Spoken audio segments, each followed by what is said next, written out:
And the legal battle over voter eligibility could be critical in several swing states, including, and importantly, Florida, where the state has gained access to federal data to aid them in challenging residents' right to vote.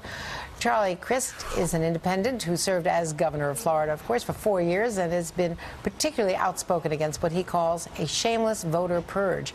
And he joins me now. Governor, thank you very much for being with us. Let's talk about what your successor and team are doing in Florida, because they say that this is a necessary move to purge the voter rolls of illegal voters.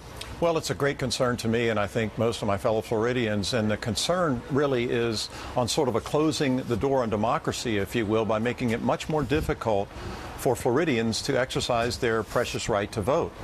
For example, they've already changed a policy as it relates to former nonviolent felons. We had established a policy where they would have their rights automatically restored, give them the opportunity to vote once they had served their time and paid their debt to society.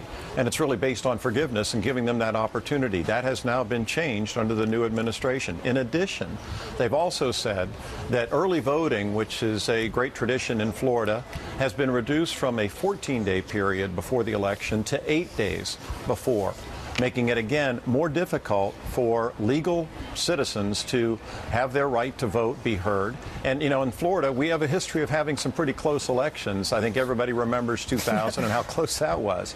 And so every single vote really matters. And the notion and the idea of making it more difficult to exercise this precious right that so many people have fought and died for our fellow Americans and my fellow Floridians is just unconscionable to me. Eric Holder, the Attorney General in New Orleans a week or so ago, referred to these as Jim Crow laws. Let me play a little bit of that.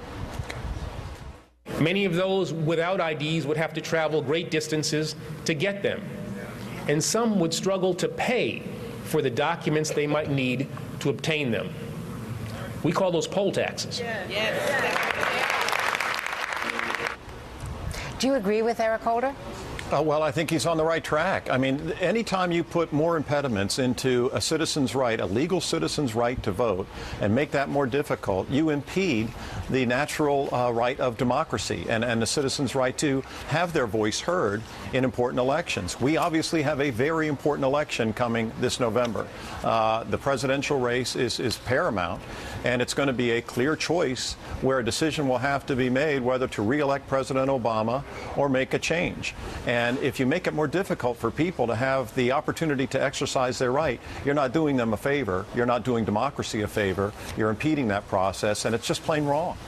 We had coverage yesterday from Harrisburg, Pennsylvania, where there is another initiative, and a number of states are now moving in this direction.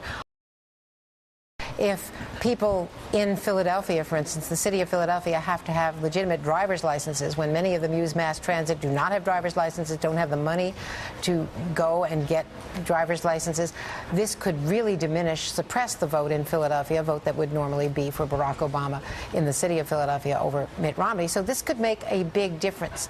I was very struck by your op-ed in the Washington Post about this subject over the weekend.